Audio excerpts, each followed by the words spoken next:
All right, everyone. I am on the line with Deb Raji. Deb is a technology fellow at the AI Now Institute at New York University. Deb, welcome to the TWiML AI podcast. Hey, thanks for having me. It Excited is to be great. here. Yeah, absolutely. I'm really looking forward to this conversation. We've certainly got a lot to catch up on. Yeah, There's a lot been going been an on. exciting couple weeks. It's Yeah. been an exciting few weeks, absolutely, in the field that you work in. Mhm. But let's maybe start from the beginning and have you share a little bit about how you came into artificial intelligence and where it all started. Awesome. Yeah. So I guess it all started in university. So I'm Canadian for reference. And I kind of entered on a whim the engineering program at the University of Toronto. And that was where I actually learned how to code. So like my first semester of my first year was like my first coding class. And I hadn't encountered that before, uh, coming in. So it was this like interesting, awesome experience. And I kind of just kept doing it and kept getting involved. And my degree was in robotics engineering. So I got a lot of exposure to the computer vision space and built some skills there as well. So I spent between my third year and my fourth year, I had the opportunity to do this, to take a year off and do a year-long internship. So I did that internship at Clarify, which is this computer vision company in New York City. And I was on their applied machine learning team there. And that's really where I like learned about the machine learning research community. It was like the first time I went to NeurIPS, which is, the big machine learning conference. And it was sort of the first time that I kind of identified the issue of bias and the ethical concerns involved in facial recognition and in like computer vision as a field in general. So while working on models there, I kind of began to notice that even the research data sets and even some of the data sets we were using as part of our engineering processes did not have faces that look like me. Like I was very aware of the lack of representation that was there. And it got to a point where I kind of just started complaining about it, and people were like, we don't know what to do, and like it's already so hard to collect data at all. How do we think about bias? What do we we don't understand this problem. And then it became very clear that it was just kind of this understudied phenomenon. And that was when I started kind of gouging the internet, trying to identify anyone that was doing the same thing or had noticed the same problem. And that's how I kind of landed on Joy Buolamwini's TED Talk, which she had given, I think probably a year or so before. She had given this TED Talk on her experience with attempting to use open source facial recognition software and having the technology not identify her face because she was darker skinned, and having to use a white mask in order to be identified. And that was pretty much what her TED Talk was about at the time. And I was like, okay, cool. Someone else like what does that even mean, having to use a white mask to so she had to use a white mask to have the facial recognition system like identify her. Oh, meaning identify that there was a face there. Identify that there was a face there. Oh, wow. Yeah. So it was pretty, this is like, that was sort of the extent of the articulation of the problem at the time. And that was what prompted her to start the Algorithmic Justice League project. So I kind of reached out to her like very recently after I started at Clarify, and I was like, hey, I'm noticing this thing. You gave a talk about this thing. Like, can we talk? And it was a very extra email. Like I was like already like really deep in the woods of like, here's these data sets that we use in computer vision, and like here's like the very tiny percentage. Like the data sets we use are 80 to like 95% lighter skinned subjects. So it was like really bad. So I was like, these are the stats. Like I've been trying to like get more info. Can you help? And I think she was just kind of like, wow, this person like cares. So let me respond. And her response was something like, yeah, let's talk in a month or something like that. And I was like, okay.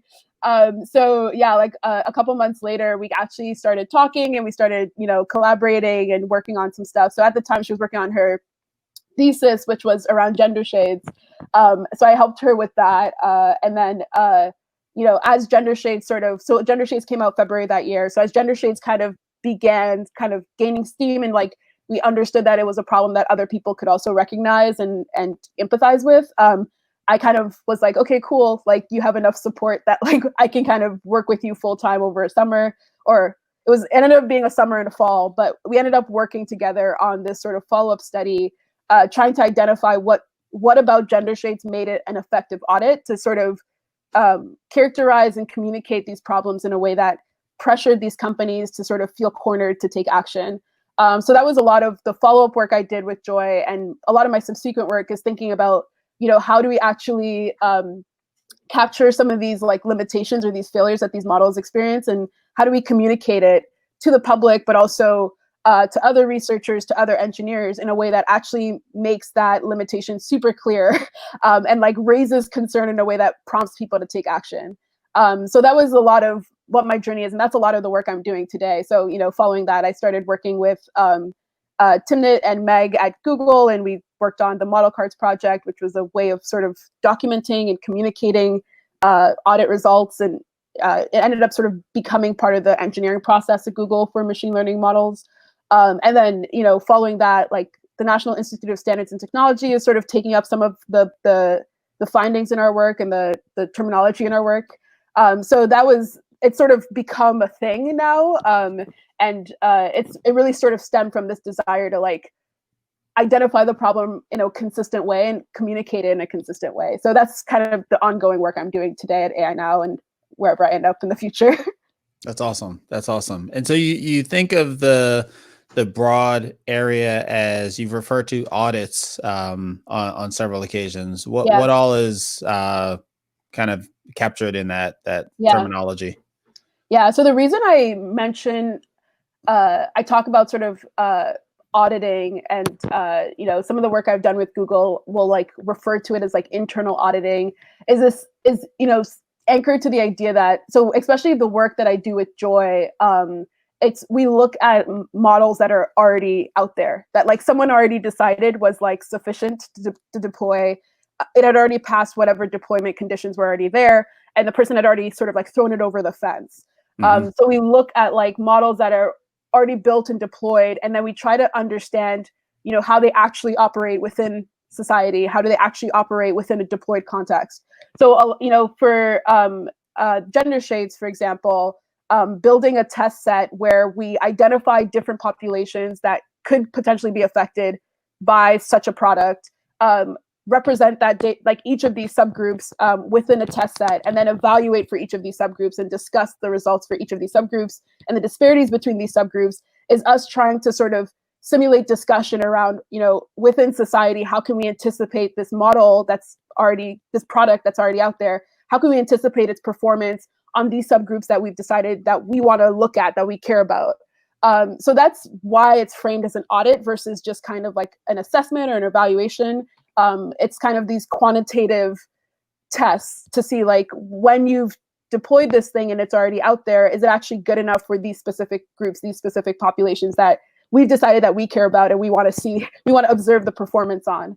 And this is a lot of the innovation of gender shades too, was not just looking at subgroups along, one axis of race or gender, but looking at that intersection of, for this darker female subgroup that we've decided to study the performance of this deployed system on, how well does that model work for this subgroup that's at the intersection of different identities. So that was also kind of an interesting difference between how gender shades worked versus how other kind of assessments had worked in the past. And then the other sort of element of it, which I alluded to earlier, was this idea of a user representative test set of, I identify all these different populations that matter. And it's not about, the fact that, let's say like 10% of the population in Kansas is like darker skinned, so 10% of my test set is darker skinned. It's like, no, there are darker skinned people, so it needs to work for them. So they're going to be equally represented in the test set so that, their performance matters just as much as the performance of any other type of user that I care about. Yeah, so we kind of implemented these strategies to really look at or allude to understanding better how these models perform, in society once they're deployed, once they're already out there. Okay. So we've kind of talked about gender shades, but we haven't really said what it was. It's this audit, but in particular, you developed this audit set or test set, and then you deployed it against some of the public facial recognition technologies that were offered by several of the cloud vendors, and it was, I think there were 2 different iterations of it or releases of it with different different vendor communities. And that was on purpose. So the first audit was IBM, Face++, and Microsoft, and it was, so the name of the test set, by the way, is the pilot parliaments benchmark, which is like PPB for short. And it's a test set where, you know, and if there's a great paper called Diversity in Faces where they actually discuss sort of PPB in comparison to all the other test sets in facial recognition at the time, or up to date, which is sort of, you can see that PPB is balanced for gender and also balanced for skin type. So you have like a set of darker images that are sort of equivalent to the number of lighter images. And in other benchmarks in this space, you can see that the proportion is, you know, highly skewed towards lighter images and highly skewed male.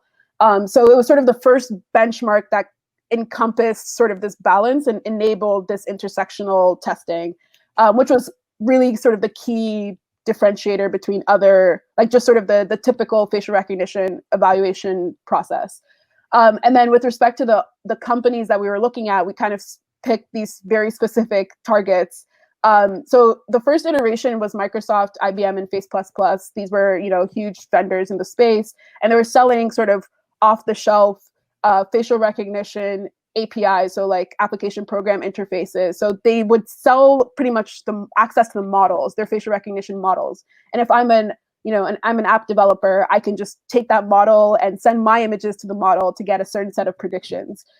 So, you know, these models are being integrated in all kinds of applications through developer clients. So we knew it was like very impactful technology. So what we did was we evaluated the performance of these different models on our test set and observed sort of how well the models performed on these different subgroups. So darker female, darker male, and lighter male. And the result of that initial gender shade study was that there was a, you know, almost 30% disparity between the darker female and the lighter male subgroup, which was really surprising. Like you would never, you know, from my time working on a machine learning team, I know that you would never sort of deploy anything that's, you know, if it had a 60% accuracy rate, you'd never deploy that system. So it was really surprising to see that on the darker female subgroup, it was performing at like 60% accuracy. So yeah, that was sort of the initial shock of the first study. And then the follow-up study was to say like, well, after that was revealed, it was a very public situation. So a lot of the companies released statements saying that they acknowledged the issues. A lot of them reproduced the results and committed to doing better. And all of them re-released. So within 7 months, all of them had released so they had released new models. They'd retrained models and redeployed them. So we, in the follow-up study, sort of tested, well, how much did these original audited companies actually improve their performance on this benchmark that we've, you know, designed? But also, you know, the companies that were not evaluated, that were not audited, did they in any way get affected by this? And the response was that, you know, the companies that were directly audited did make that improvement, but the companies that were not audited, including Amazon, which is sort of, you know, one of the big players in the space, and at the time was selling their technology to facial recognition, all those companies, including Amazon, still had that disparity of, you know, up to 30% between the darker female subgroup and the lighter male subgroup. So they were still demonstrating that bias that we had initially identified, which was really alarming, especially for Amazon at the time. Alarming, but also I think it says a lot of interesting things, right? It says that, you know, with some investment, you can change it, right? Yeah. But you have to care. But it also says that external pressure is what makes you care, not just that. I mean, you've got to believe that Amazon and everyone else that's selling products in this space knew about the original gender shade study and, you know, could have taken the steps proactively to address the issues. But based on the results of the second study, that didn't appear to be the case. Yeah, for sure. It also just reveals that if they're not audited for it, it's very easy for them to ignore. Like exactly what you said about external pressure, but also kind of like targeted pressure to very specific specific companies. Yeah, if they hadn't sort of been called out by name, the probability of them doing better is very low. And in a study after that, even another paper that we very, very recently put out called Saving Face, we look at the different tasks. So gender shades is looking at the gender classification task. So how well does it do on the binary task of identifying if this is a male or female? But there's other tasks. There's like a smile detection task. There's the actual face detection. There's age detection, things like that. And we also evaluated for some of these other tasks using sort of a benchmark with a lot more metadata. And what we found was that the companies that were initially audited, not only did they all only improved on gender classification. So they still had like large disparities for age classification, for example. So even Microsoft, that had been audited a couple years ago, now they have very small disparities between their performance on darker females and lighter males for gender classification as a task. But for age classification, for example, they still have like a 30% disparity between the groups. So you have to be very specific about which populations and which subgroups you're looking at, you're evaluating performance for, but you also have to be very specific about the task and very specific about the target. And all of this is really more or less a case for like a regulatory regime where like everyone has to sort of restrict their use of facial recognition in specific ways or get assessed kind of universally across the industry in very specific ways for very specific tasks that we are worried about as a society, and also for very specific populations that we are concerned about as a society. So it kind of reveals how specific you have to be with respect to how you design these audits. Yeah, I was going to add, you answered the question that I was going to ask, which is around like, well, maybe you didn't, right? I think what you saw is that folks can kind of engineer systems for the test, like engineer their systems for the benchmark. And it sounds like to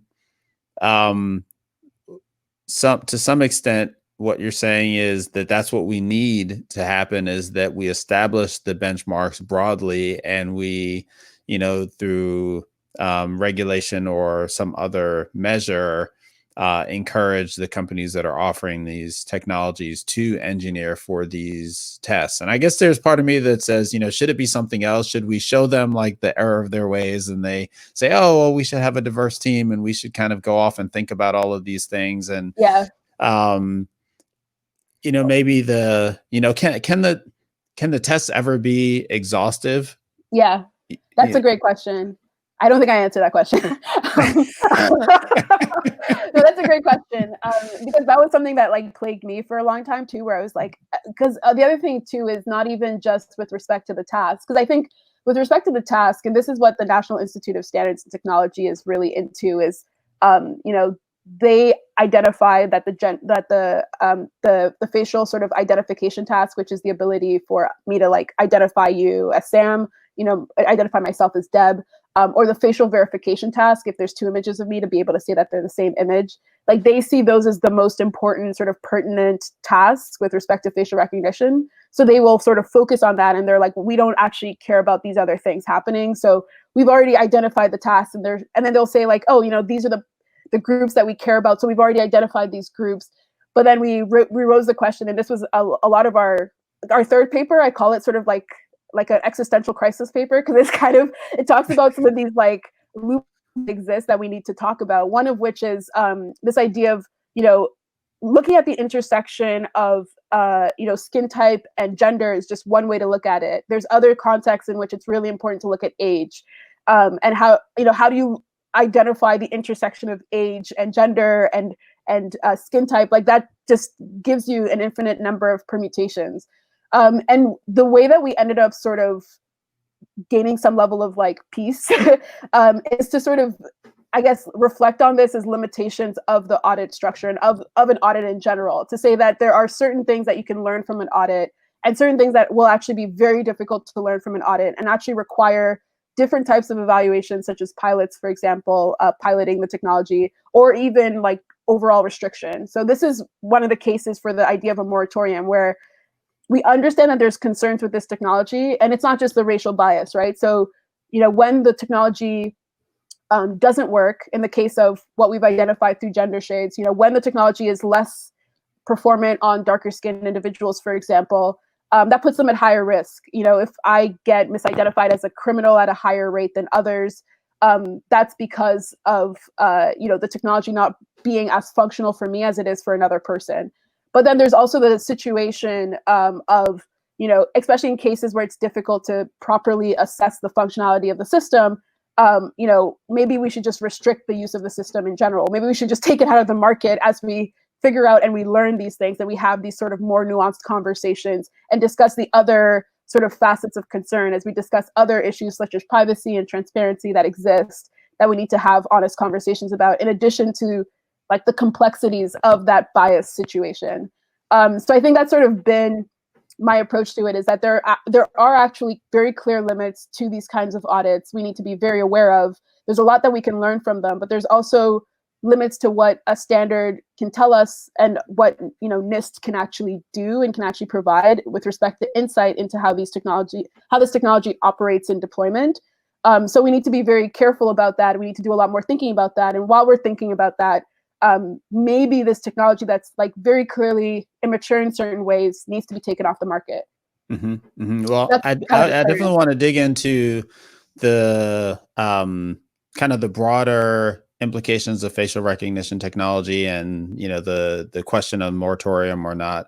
But before we do that, I want to continue to kind of pull on some threads around your research and the auditing. And you alluded to this in your last statement, but I thought that the saving face paper was really interesting in that it was essentially saying, this is our third, auditing paper, our third go at auditing, and it's still hard and we still mess up and it's probably not enough. And you need to be really careful, even, not just trying to field the technology, but just auditing it.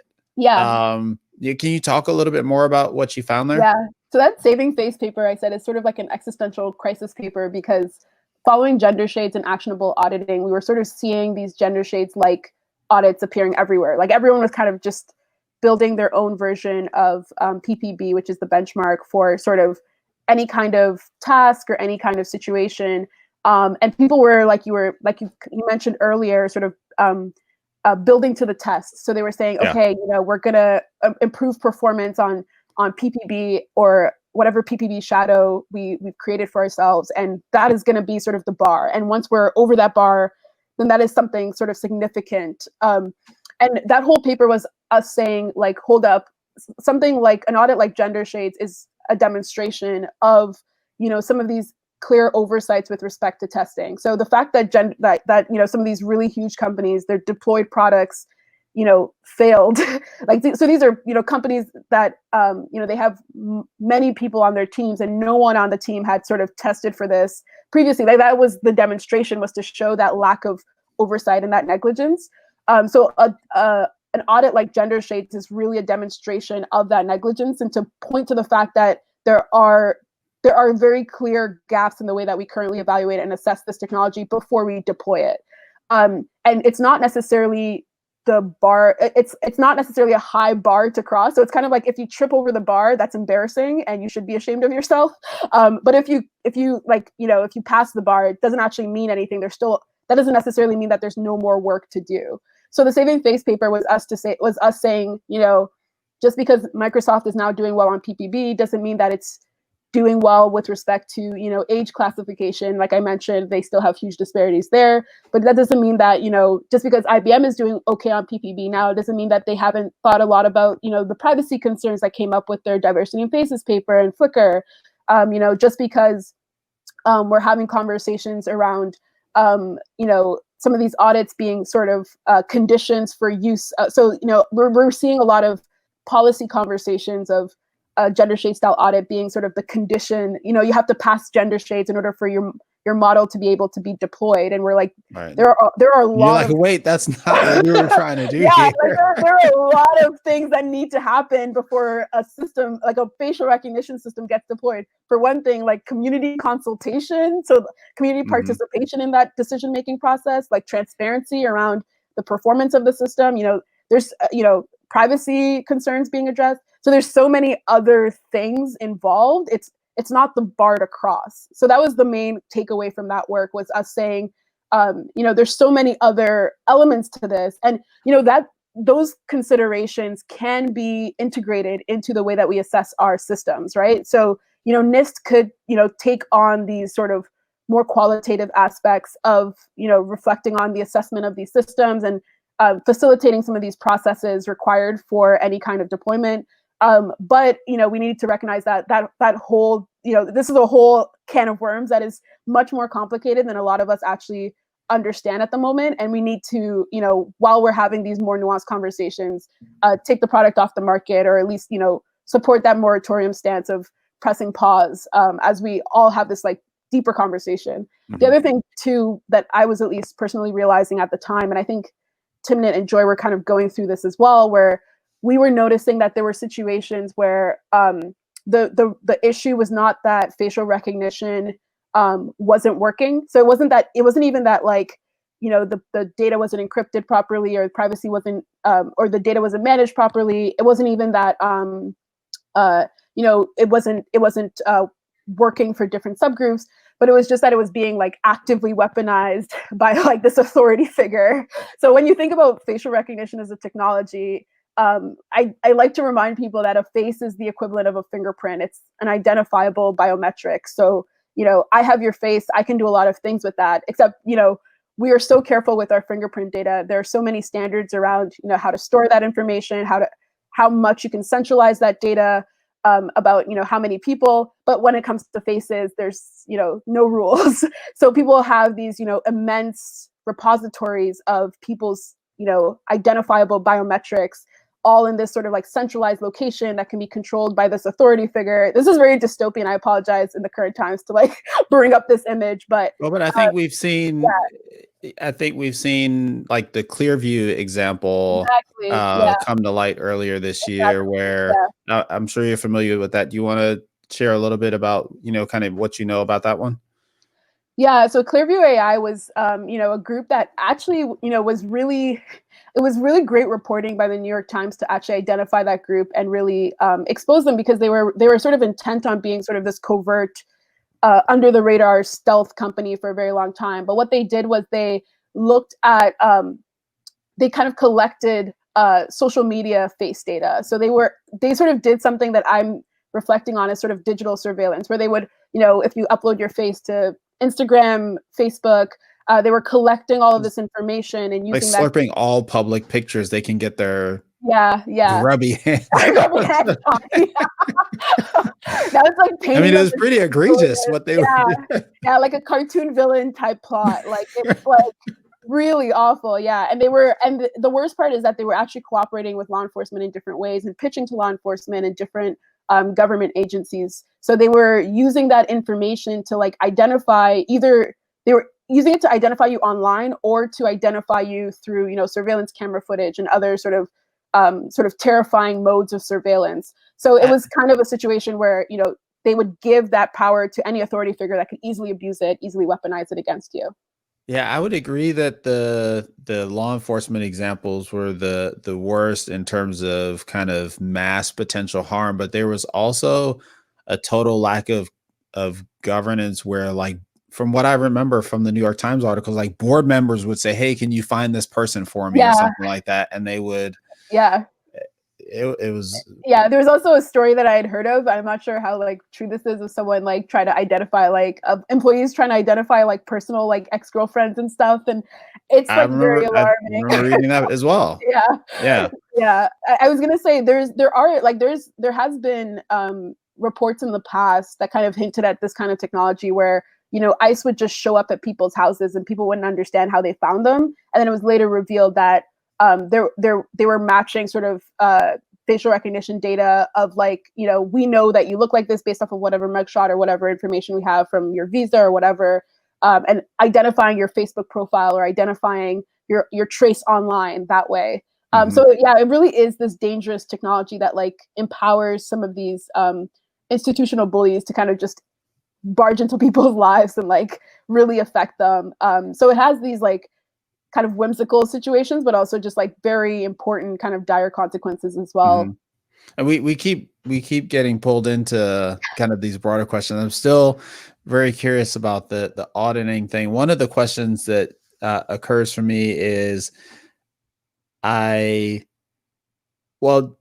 curious if you explored I'm not sure the kind of the taxonomy of different types of standards, but when I think of standards like the ISO 9001, they're like Yeah. process standards as opposed to like checklist standards. I don't know what Yeah. the proper names for these are, but it strikes me that the analogy that comes to mind is like the Volkswagen gaming the emissions Yeah. standards. Like Yeah. they had the car set up so that when they learned that they were being tested, like it switched the engine to a Yeah. more environmentally friendly mode, Yeah. but then the regular mode was just doing what it was doing. Guzzling through. Yeah. And in this case, I don't think there's like, well, is there an objective state of a good facial recognition system, or a facial recognition is separate from the question of the use of facial recognition and should it exist and all that kind of stuff? There's not really an objective, all encompassing measure of goodness from a Yeah. diversity perspective. Like there's all different things that you might want the system to be capable of, and you have to engineer them. They're not emergent qualities. You have to engineer them in. Yeah. And so maybe have you looked at this idea of like it being around the process as opposed to checking off boxes at the end of the process? Oh yeah. This is like a huge part of my current work. So just to like, because you said a lot of interesting things in there. Like one thing around standards is that you're totally right. I'm kind of curious as to, because not a lot of people are reading standards. I'm like, I don't know. I'm curious as to which standards you're reading, Sam. But in my I've been looking a lot at this question of standards in facial recognition, mostly because it comes up so much in policy. So a lot of policy bills will sort of either reference the National Institute of Standards and Technology in the US, which is sort of the governing body around establishing some of these like metrics or these bars that need to be jumped over by industry players in order for them to be considered, as potential vendors within, the sort of space of working with government agencies. So the National Institute of Standards and Technology is really the key kind of industry indicator of the performance of your system. If you're kind of hoping to work with different governments or different official bodies, and they very recently, like literally within the last year, citing our paper too, which was very exciting, they only very recently started evaluating performance across different demographic subgroups, and that just happened literally last year for the first time. So they before that they hadn't incorporated that into their understanding of assessment and evaluation. And I think like with the Saving Face paper, we were actually challenging them to go even further and to say, there's all of these other considerations within the process of how a facial recognition system, quote unquote, works. Can you really say it works if it's violating the privacy of millions of people and there's no consideration for that? There's no privacy policy included or incorporated or reflected on. Can you say it works if there's no method of transparent communication around its deployment and its use case, and there's no clear evidence of like ethical consideration? Like, is that a system that makes sense to even consider to use? So yeah, some of those questions, some of those more holistic questions, they're currently like not even in that kind of space of assessment or evaluation. Like at the moment, I think as far as it goes is kind of thinking about like, how easy is it to use this and incorporate this into an application? That's kind of they're looking at it at a very sort of product level. So that's like NIST, but ISO and IEEE and other groups have actually thought about facial recognition. WEF has also sort of proposed some ideas around sort of assessing facial recognition technology. And they all care about different things. Yeah, so they actually they sort of put together like a working group, and they put together a white paper on facial recognition assessment. And there's other sort of think tanks that are attempting to kind of build frameworks for the evaluation or the assessment of this kind of technology, because it's kind of this contentious, controversial tool, Right. and people are trying to identify all the axes of concern and understand what you have to think about with respect to, will it ever be okay to use this tool? Right. So that's And why all these different voices are in there. Yeah. I think the distinction I was trying to get at was, one is a set of standards around the output of the process. The other is a set of standards around the process itself. Like, I can envision a standard that says that, a compliant facial recognition system has to be developed in a company where there's, some kind of, Measures in ethical place. review board project, Yeah. process, and Yeah. where there's, some percent of diversity on the team or Yeah. something, Yeah. some metric of diversity on the team that's working on it. And Yeah.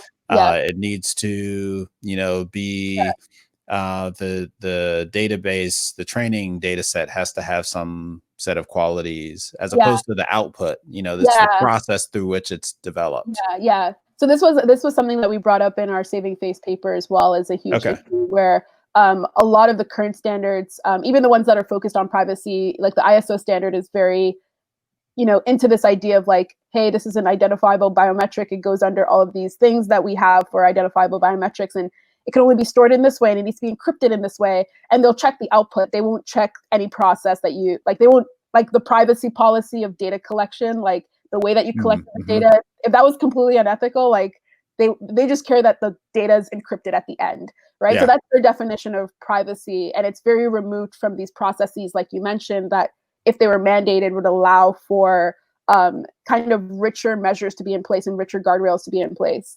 I worked on a paper with colleagues at Google called Closing the AI Accountability Gap. I had a funner name for it, but they all refused to let me. But we effectively. Are you bringing that up because you want to say the name? No, I'm not. I'm not gonna. So I wanted, I wrote it with a colleague named Andrew Smart, and I wanted to name the framework the Smarter framework because his name is Smart. So I thought it was really funny. No one else thought it was funny, so we ended up naming it the Smackter framework, which is kind of, it doesn't ring off the tongue as well. But and Andrew Smart, I think, just didn't want that attention to, like, Smart of the Smarter framework was a little bit too much for him. But effectively, with that framework, we talk about sort of some of these procedural considerations. Like, that framework is pretty much us trying to say, like, and us using the approach of documentation to try to really identify all of these decisions that engineers make.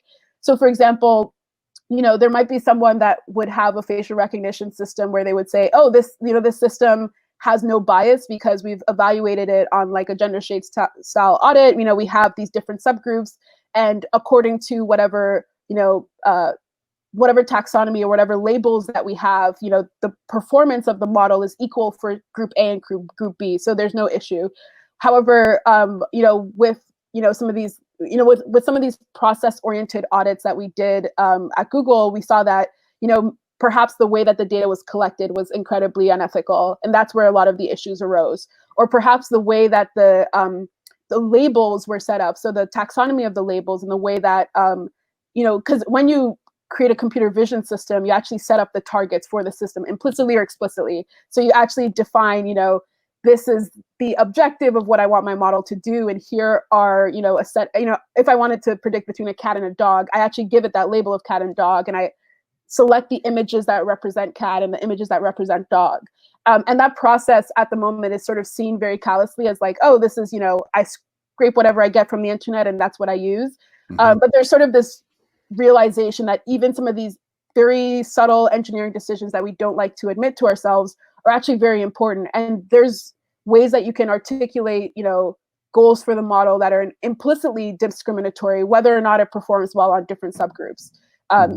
So that's some of those procedural sort of elements or some of those engineering decisions, even outside of some of the governance structures that you've mentioned around, has there been an ethical review board that looked through this?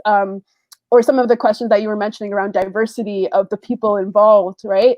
So, or even consultation with the community or with the public. So some of those, even some of those governance issues, separate from those in the engineering process, even there's a loss of accountability. Like, one of the most sort of surprising things for me is how little we understand, especially as you know, a machine learning engineer, sort of the typical machine learning engineer, there's not a lot of accountability currently around, you know, data provenance, where I get my data from. So I can create a data set coming from anywhere, and there's no sort of accountability with respect to where that data is collected from and what that actually represents and which worldview that's coming from, and which, you know, all these politics to that data source. And there's a great project that actually happened at AI Now called Excavating AI, and I've been talking a lot about it because I think it does a good job discussing sort of the politics of, like, you know, which labels that you pick, and, you know, where your data sources are coming from, and the ethics of that as part of, you know, as an integral part of the ethics of the entire development system of the model. Yeah, so that work was us trying to get people to write some of that stuff down. So at minimum, we can start talking about it. Yeah. So you've the risk of going on another It's all good. tangent, divergence, rabbit hole. You mentioned the decisions that machine learning engineers make, accountability in the engineering process. Reminding me of the recent kind of thread with Jan LeCun, where he essentially, at least the part that I'm referring to, kind of absolved research of any responsibility for bias in AI, and said it's, you know, related to the things that you just talked about, you know, engineering process and discipline and the like. Does that mean that you agree with his take on? No. That was bait. I didn't realize I came to be baited like that. No, that was great. No, no, I think there's responsibility on all sides. So one of the reasons why I personally gravitate towards engineering decision making and accountability with respect to engineering decision making is because through documentation, is because I understand that sometimes actually engineers do not understand their sense of responsibility and do not have the resources to support them in communicating about it. But a lot of the things that we've worked on with respect to, action, closing the AI accountability gap, but also the earlier work on model cards, and, you know, related work in like data sheets for data sets and other projects. All of that has been widely used by the research community before anyone else. Like the research community, especially applied machine learning work, including computer vision and natural language processing, you know, a lot of that work involves the engineering of these models. You know, and I recently like rage tweeted about this, where it is so strange to me that Jan LeCun said that, because he literally works at an industry lab where a lot of the work that FAIR does is, you know, a step towards productization. And a lot of the models that they build, especially some of these larger models, all of these industry labs, a lot of the models that they build are models that other companies and other groups build off of. So they will sort of build these quote unquote general models, curate the data set required to train these large, immense models, that are then kind of fine-tuned by different groups using that model for different purposes. But that idea of building this general model for whatever purpose is a lot of control. It's a huge engineering decision. It's applied science effectively. So it's so strange to me that he thinks that research process is separate from sort of the engineering step and the applications of that work. The other thing too is, you know, there's a whole separate set of issues connected to research. I think the problems that you choose to work on in research, the way that you test systems in research, really sets the precedent for the field in a way that I'm not sure he acknowledges with his response. He kind of downplays. So, you know, with the specific example that I think we're thinking of, it was this model that depixelized faces. So, you know, it would take pixelized faces and attempt to reconstruct it. And my main issue with that work, or one of the big issues with that work, there's many concerns, but one issue is that they didn't seem to test for people of color. There were multiple examples of people depixelizing the faces of people of color, and then those people being reconstructed to look Caucasian. And it was just very clear that because it's not mentioned at all in the paper, and it's not mentioned by the creators until it kind of blew up on Twitter, you know, the lack of testing for people of color continues to be this theme of it's sort of procedural negligence where it's like, how could you not, like, people of color exist, how could you not evaluate or assess for this particular group that is definitely going to be part of the group of people affected by this tool. So I think him downplaying the severity of that oversight is one of the main reasons I don't agree with him. But also I think there's multiple layers of issues there. Yeah. Yeah. I don't fully get why it's so important to some people to distinguish between algorithms being biased and data sets being biased. Like, yeah. why is that the hill that we're going to die on? Because we have to die on some hill. No, but I was gonna say, like, I think that it comes from a place of like really not wanting to, making sure that people understand that there's not a quick fix to this. Mm-hmm. So, we heard for a long time, data is all we need. We just need more data, or we need more diverse data, in which case I do not have to think about, diversity or ethics at this moment, because I'm just creating a prototype, and the next iteration I can think about diversity, and I can think about bias, and I can think about data, because this is just a data issue. But there's been a lot of great work, and I think he just kind of triggered the entire sort of fairness, machine learning fairness community. It was fascinating to watch. Where we'll link to the tweet and threads. Yeah, for sure. Yeah, I think that would be as well as my depixelated. There's one of you. There is one of me. Yeah, Robert Ness did it for me and gave me hair. Oh gosh, someone said the output had me looking like Steven Seagal. No, actually, no, I said that. Someone said someone Seagal, and I said actually Steven Seagal. Oh my gosh, yeah. And it's so silly to me that that it's sort of something that's discovered on Twitter, in the same way that it was silly to me that, gender shades is something that is happening so recently. And it's this new discovery of when you test on people of color or women of color, some of these things don't work. I think that's, for me, that continues to be sort of this recurring frustration, is how could you not see this group of people that clearly exist and not evaluate the performance on them? And this is a silly example. Yeah, it sounds like you're saying that this it's not the algorithm, it's the data set is essentially, either, saying it's someone else's problem or kind of kicking the can down the road. That's why it keeps coming up. Yeah, because people that design algorithms, they actually do influence some of these outputs. They do influence the fairness of some of these outcomes. And with respect to this particular work, there was an interesting thread that didn't get as much traction, but there's another thread of someone that had tried alternate approaches to the problem, and he had actually gotten sort of more faithful representations reconstructed. And it was because his when he reconstructed his faces, they were not all Caucasian looking, they weren't all white looking. And he had taken just a different algorithmic approach to the problem.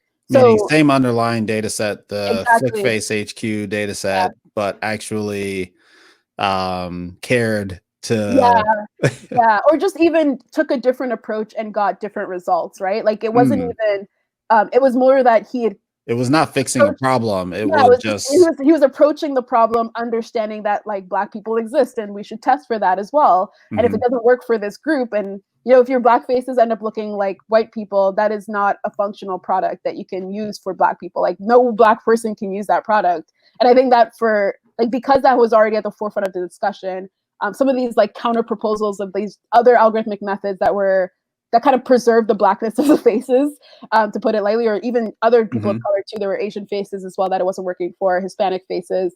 So people that had kind of come in with this use case in mind were sort of discussing and exploring alternative approaches, and I kind of saw some of their preliminary results, and I was like, yeah, that didn't completely morph the face into Adam Sandler or whoever. So I think there's definitely a role of algorithmic approaches, and this is a well-studied thing. There's so much literature on this, and a lot of people bombarded Jan LeCun with that literature last night. it's crazy because I literally feel like this happened a week ago, but I was like, no, that all happened last night. But yeah, it was kind of good to see some of these papers come out too, because so many people have so many misconceptions about how bias works. Like we often get the response of like, oh, isn't it just the data? It's like, no, there's so many layers to this. So I think it was a good prompt for people to reopen the discussion of like just how complex that question of bias is, and just how hard fairness is as a problem space, and how many different factors kind of like lead to it. Yeah. Well, I said I wanted to come back to the topic of the broader topic of facial recognition, and we probably should do that if we're going to get to it. Tell me, I'm just curious, kind of your perspective on that, kind of from the beginning. Like, does it start with? I'm imagining it starts with the potential for harm and what those harms are, and maybe you can kind of talk through what you've seen. So just like in terms of broader issues of facial recognition. Right. And if the question that, we want to put on the table or talk through right now is like, should facial recognition be on the market? Oh, I see. Yeah. Right. Where does the answer to that question start? Yeah. So I think like a lot of the work that Gender Shades did, I think, was break the myth that facial recognition worked. Because I think for a long time, the debate was, oh, this system already works. Do we want it to be enabled within society as this surveillance tool, as the system of control, as the system that can be weaponized? Debates around what does it mean to be safe? What does it mean to have a tool that promotes or discourages safety? What does it mean to have different authority figures in charge of this tool? What does it mean to allow or restrict specific use cases? So something like Gender Shades just broke the myth that it worked in the first place. And I think that was an important myth to break, because this is very immature technology. So, currently there's a lot of hype around more than anyone. There's a lot of hype. There's a lot of hype around machine learning. There's a lot of really, just a little bit. And it's really important to have some of these audits come in to say like, wait, actually, it doesn't work for this group of people. Wait, actually, it's really biased and discriminatory in this particular way. And it opens up the conversation for future reflections of, wait, not only is it biased, but also there's these privacy issues. Oh, not only is it biased and are there privacy issues, but there's also very specifically concerning use cases that we need to pay attention to. And maybe, the benefit is not actually worth the harm. So like when we start having these, we start with this place of, wait, it doesn't actually work and it's an immature technology. And we move towards a place of like, oh, wait, there's actually, even if it did work, there's all of these other concerns. Like I said, when it doesn't work, there's issues, but there's also issues when it does work.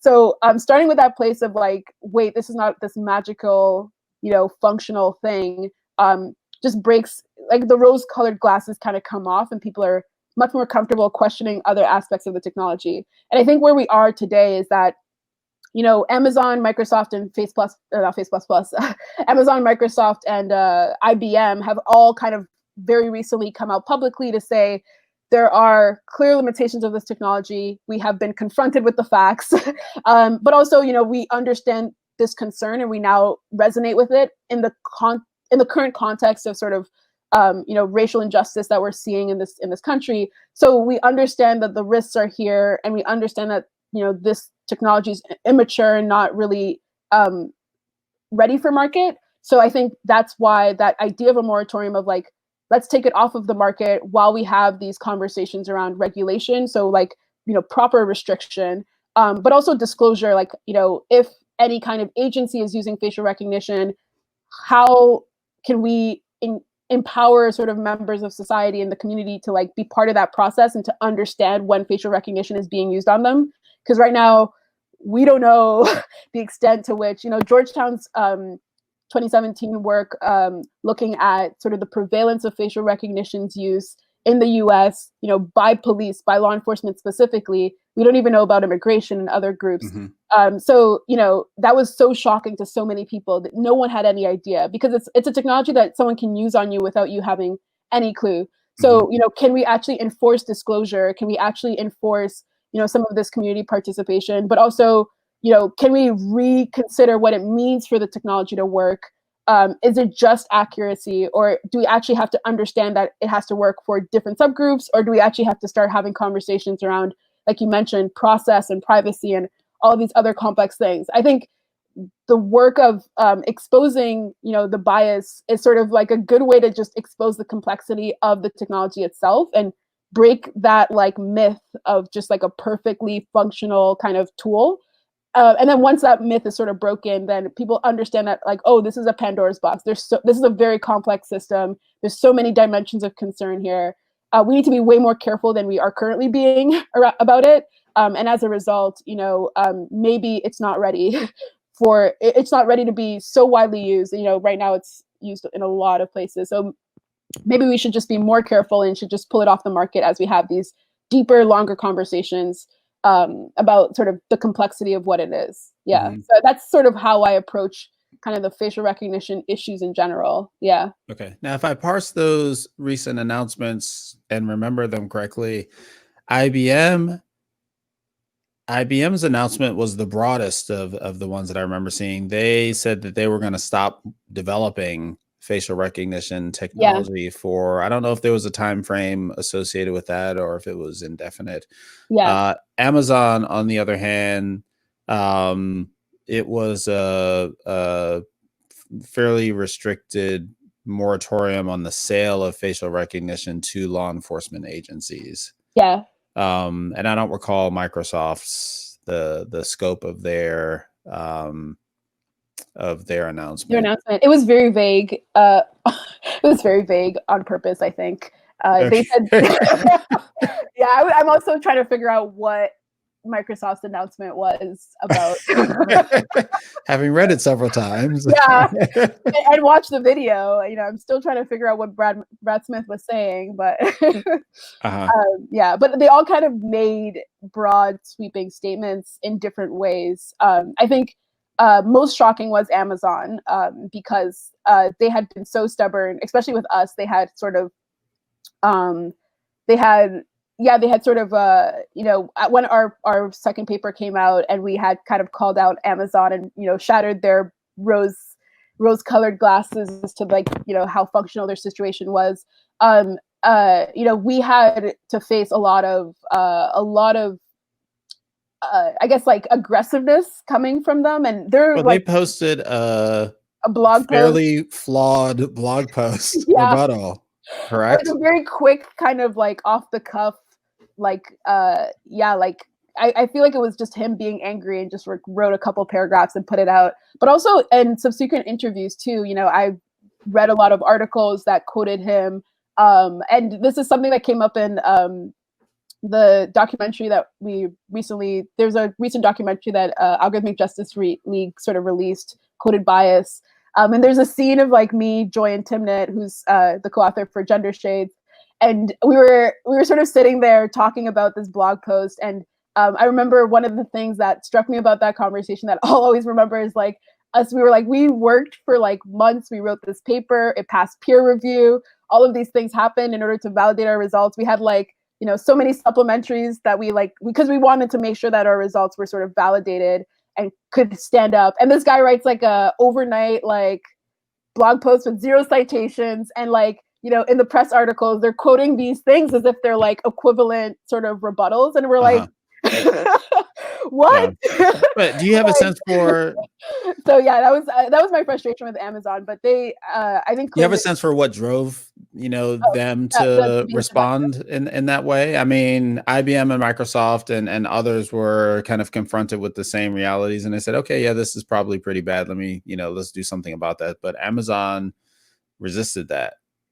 Yeah, I suspect this happened for a couple reasons. One being that ACLU. So I'm not privy to exactly what's going on internally at Amazon, but ACLU had a couple months before, the summer before our paper came out, released a couple reports that they had found of Amazon attempting to pitch at the time. They were in the process of trying to pitch their technology to ICE, to different intelligence agencies, to different law enforcement agencies. Also, Amazon through their Ring product. So Ring is sort of the smart doorbell product, smart surveillance doorbell, where they'll sort of monitor your porch. they were thinking of the idea of implementing sort of facial recognition and Amazon recognition to help process the footage from these Ring products. And they had a lot of partnerships with, thousands, to the order of over 3,000, I think, police departments at the time. So for them, it was sort of at the cusp of this very promising economic opportunity. We had kind of just clipped their wings a little bit by revealing the fact that their technology fell short for people of color, especially darker skinned women. So by just demonstrating and questioning the functionality of that product, we really sort of threw the whole product into sort of this period of people really truly questioning and revisiting, does this thing actually work? Oh, but also privacy. Oh, but also surveillance. And it kind of just was it's always the tip of the iceberg to this larger conversation. And I think they understood that because that's what had happened for Microsoft and for IBM. So I think that was why they were super defensive initially. But thankfully, the research community really came out to support us. They wrote this public letter. There was a lot of press around that letter where they had kind of just refuted all the things that Matt Woods has said in his blog post, but also, other statements by Amazon later on. And it kind of ended up in a place where they conceded that we needed policy. They sort of kind of made this appeal of okay, so regulate us, which is a similar appeal to what Microsoft had said.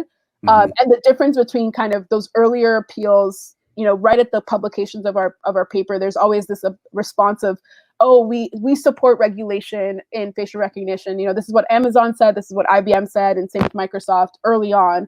And the difference between that stance and the current stance is that I think currently they now understand, or they're now sort of pressured to understand that you can't just say that you support facial recognition policy and that you acknowledge the concerns while also having the product on the market. So if you say that you care about the concerns that have been brought up around your technology and that you support the development of policy and regulation for facial recognition, you can't keep selling that technology at the same time. So, the recent announcements around we are no longer sort of selling this technology, we're no longer allowing it to be used, is a step forward to say that, we recognize that until there is some greater understanding and that work has been done, we really should not keep promoting this technology or keep deploying it. Mm-hmm. Mm-hmm. Yeah. Yeah, their response for a long time was, I'm trying to remember if they were saying it was in their terms of service, or in general, they were saying that, no law enforcement agencies were making decisions based on this recognition alone. It was, people were making the decisions. And I'm curious, what you've seen in terms of kind of the failure mode of that, rationale and, or, specific examples of, have there been well-publicized examples of, the use of facial recognition technology in policing for harm? Oh, for harm? What's the, that resulted in harm? What's the current state of that? Yeah, I think most use cases result in some harm. There's a great report from Georgetown Law. I think Georgetown Law has done a great job tracking the use of facial recognition in law enforcement, and honestly, just exposing some of the malpractice that happens in that space. I think one of the more striking examples is the way that law enforcement, and this was reported on multiple occasions, law enforcement will try to use facial recognition in order to identify suspects in video footage, right? So they might, have a crime happen, I get some footage of the video scene, and then attempt to match, faces in their mugshot database with, whatever they can identify from the footage. Or, in the more kind of scary situations, they'll take, sketch descriptions of a face and try to match that with mugshots in their database, or other sort of iterations of, insane, there's one reported case from Georgetown of them photoshopping a celebrity face, kind of because they were told that the suspect looked like, this particular celebrity. So they were like, okay, let's see, in our mugshot database, if we can try to match, this celebrity face, an arbitrary celebrity's face, to, someone in our database. And, they definitely, and this is a huge element of it as well, the idea of how this technology is actually being used is another layer of concern. It's another dimension to think about, because Amazon, in their rebuttal to us, always talks about the idea of thresholds. We want to, we tell our clients to use a 99. So starting off with a 95% threshold, and then when the press got worse, they were like, oh, actually, we meant a 99% threshold. A 99% threshold for all groups. And then if you do that, then there's no more bias. And then there was a great reporter at Gizmodo that actually went to investigate and talk to one of their police clients. And the police client was like, what is a threshold? We don't know what that is. And mind you, the default is 80%. This is like the confidence threshold to make a prediction. So yeah, there's so many ways in which, this technology is being incredibly misused by, different police clients in ways that are problematic, that just, it's not built to be used as. And then there's sort of the other case of the technology being explicitly weaponized. So one situation that I think of often is the Atlantic Towers sort of plaza is, a rent-controlled, rent-stabilized building in Brooklyn. And the residents of that building recently protested the landlord's installation or application to install facial recognition in the building. And if you sort of study the details of that case and discuss with the tenants, it becomes clear that their concern is not just around sort of the discriminatory performance of these systems, or even, the level of privacy, but the fact that they know that their landlord is trying to evict certain people because it's rent controlled, so he can kind of raise the rent if he kind of gets rid of certain people and brings in new tenants. But also he kind of has a history with these tenants of harassing them in different ways and over monitoring them and attempting to track their movements, and kind of paradoxically jeopardize their safety by virtue of installing all of this surveillance tech. So they understood that the technology was not for their own safety, but for the sake of this landlord to be able to kind of weaponize its use to monitor them, to control their actions, to threaten them. And threaten their safety and their security, their home security. So it was a interesting situation of not even the functionality of facial recognition being part of the conversation, but just the conversation of wait, this is a tool where one person has a lot of identifiable biometric information about you, and this authority figure can choose to use that for good, or they can choose to manipulate that and really weaponize that against you. So there's sort of those situations that come up with respect to how facial recognition is used, is the client that doesn't understand how to use it and messes up in a way that hurts people, the technology not even working and being sort of too immature to actually do its job, and then sort of this situation of the concern being around the authority figure not being very trustworthy, and we're in a current sort of state of society where not a lot of people trust the police right now. There's a lot of questioning of the police authority and sort of the validity of some of these groups that some of these authority figures that actually currently have a lot of the access to facial recognition today. So people are really beginning to question, what does it mean for us to build these tools and put it in the hands of certain authority figures that we're now questioning, that we now don't trust as easily. So yeah, lots of very complicated questions with respect to how it ends up hurting people in the end. Yeah, it makes me think of some of the work that Abiba Barhana is doing around trying to shift the frame of reference from, where is this possibly working to, who is this possibly harming, and using that as kind of the core question that we're asking. Yeah, for sure. Yeah, no, I totally agree with that shift. And I've been telling a lot of people about, because there's this whole community in AI and the machine learning community about AI for social good, right? So it's a space where there's sort of this active imagination or imagining of positive use cases. And it's kind of this exploration of different positive applications of AI. And I've been sort of pushing my idea, which it might get some pickup soon, of this idea of AI for social bad, where we need to actually understand how it hurts people, and we need to taxonomize the harms that come up. We need to really reflect on some of these downstream consequences, and build a vocabulary for, you know, all the ways things can go wrong and Well, the way that things impact society. Yeah. yeah, I agree with that. I think, part of my question earlier around the examples is trying to get at that. And, when I think about, I guess I have not seen a kind of broadly publicized, like ProPublica Compass version of facial recognition in law Yeah. enforcement. You know what I Yeah. mean? And Yeah. I think that we've seen kind of the implication. I can't tell you how many times I've seen ProPublica Compass, images and slides and things like that. Yeah. I Yeah. think we need those kinds of examples so that people understand what the challenges are. What the applications are. Yeah. I would really recommend to anyone that's interested in that to check out Georgetown Law's work on this, because I think they're probably the closest to identifying, the ProPublica article was really compelling because they had, again, kind of selected a very specific target, and they were able to recreate the situation using very specific examples and pull everything together in a beautiful story. And I think the Georgetown Law work with respect to looking at some of these real world applications raises up important questions. And maybe what we need is to anchor that to a narrative that we can resonate with, like, a very specific example or a very specific tool that's being used, a very specific police department. But I would encourage anyone that's curious to understand how facial recognition is being used in law enforcement to check out that work.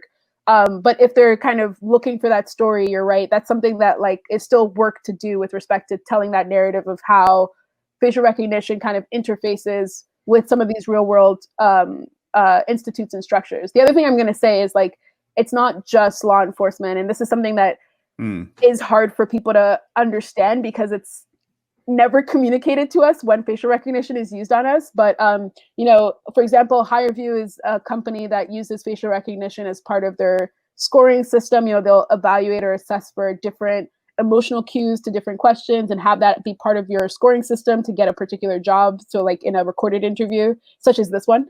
There's a lot of cases that I personally encounter in immigration of different a lot of the impetus for facial recognition becoming a field was because in 1996 there was a push by the government in the US to literally funnel millions of dollars to sort of propel the community forward, like the research community, and kind of build the research community. And their incentive at the time, a lot of the sponsors for that initial effort was Homeland Security, different intelligence agencies. Mm-hmm. So it's a huge part of the kind of processes for immigration, for verifying identification of, and I think probably a lot of people, as part of the immigration pipeline, when you're at an airport, to match your passport to your face, they go through a process of verification through facial recognition. And that's already kind of been rolled out for a while now. So there's a lot of these interesting use cases that we actually experience, but we're kind of not necessarily registering as oh, this is actually facial recognition happening to me at the airport to verify my identity right now. But yeah, immigration is another space where this is very prevalent.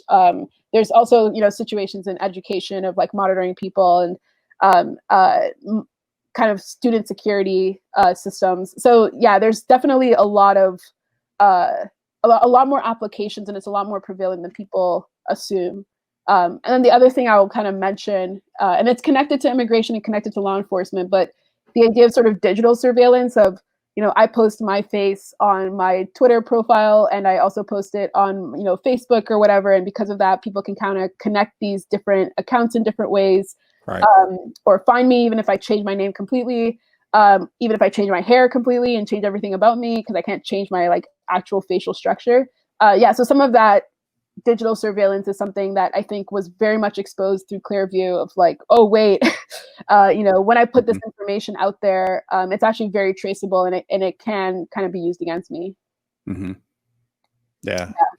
Yeah. I think there's still this, there's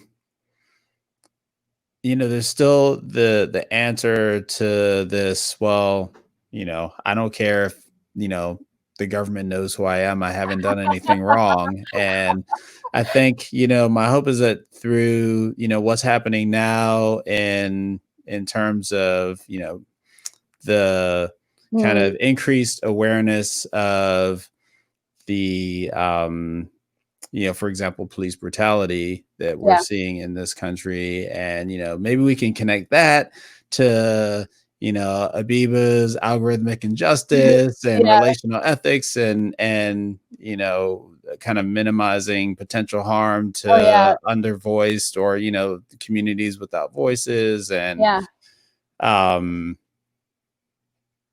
I'm not sure where I'm going with that. I think I'm expressing frustration. Like, I think that there's, and even personally, like, I think, I thought about it when I got global entry, but I still did it. And I'm like, it's like, it's a convenience in a lot of cases, but how do we parse through, like, what's the cost of that convenience and for who, and at what level? And there's just so many complex questions and issues here. For sure. Like, when I talk to sort of my friends outside of the space about facial recognition, they'll be like, oh, like the thing that like lets me have a Snapchat filter, like I want that. Like I want to be able to have, facial recognition identify,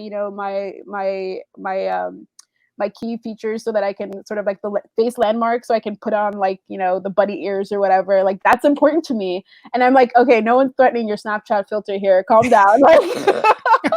And, if anything, if you're someone that sees yourself as this like citizen that like, doesn't necessarily, that isn't guilty of anything, like, if anything, that is sort of a reason to care more, because, especially if you're a person of color, I think that there's definitely risk with respect to just being in these systems, which a lot of us are already. A vast majority of Americans are already in these systems, already embedded in these systems. Some of the test sets coming in from Homeland Security are coming from like visa images and images that and there's also, recent reports of DMV, driver license images sort of being shared with ICE and being integrated into these mugshot databases, right? So there's no way to tell, when someone takes your picture, where that picture will land, especially if it's a government agency taking that picture.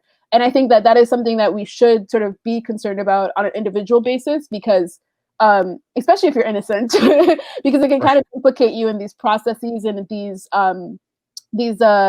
systems that, you really have no business sort of being pulled into, and it inconveniences your life, or has the potential for future inconveniences that could really disrupt your way of life right now. So on an individual basis, I do think there's enough reason for concern. But if you're like fully like, I have enough money for bail type person, like even if I get like misidentified, I can protect myself on any, because there are people that are like that. And then it's at that moment that you kind of appeal to, okay, well, think about those that do not have that privilege and people that are sort of increasingly vulnerable because of this technology. And I think that's why a lot of the conversations around restriction, I appreciate the companies for publicly sort of denouncing the use of the technology in a way that, has been sort of well received by the public and sort of well understood by the public.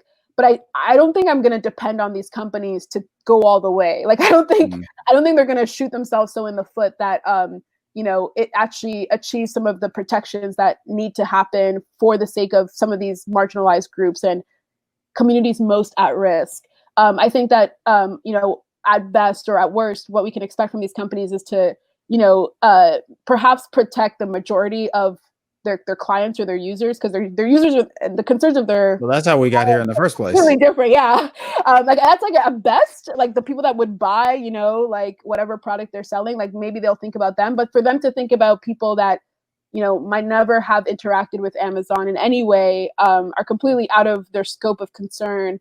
How do we actually support and protect them? And that's when we start thinking about how important regulation is and how important it is to restrict its use.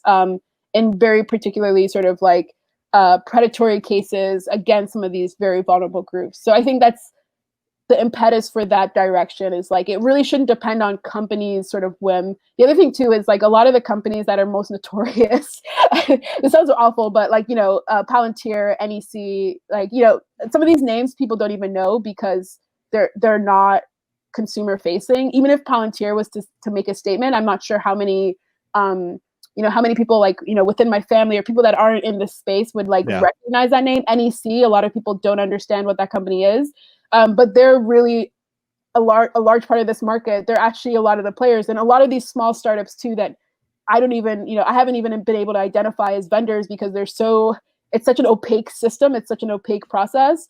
How can we actually force like government agencies to disclose and identify some of these groups so that we can begin to like question the functionality of their systems and audit them? But also, how can we protect the people that are currently affected by these companies that will very likely not change because facial recognition is their main product, unlike with IBM, Microsoft, and Amazon, where they have other sources of revenue.